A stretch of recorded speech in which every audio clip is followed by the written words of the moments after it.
Особено значаен сегмент од нашите активности е унапредувањето на безбедноста во сообраќајот. Проектот Безбеден град веќе дава конкретни резултати, при што се бележи намалување на сообраќајните прекршоци и бројот на жртвите.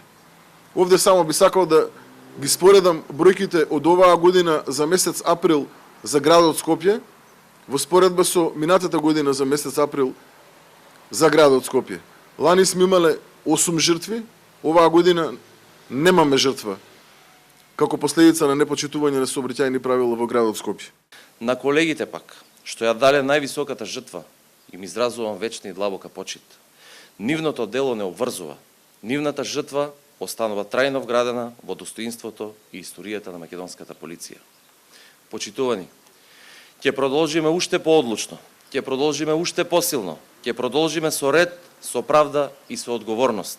Затоа што кога полицијата стои цврсто, државата стои исправено.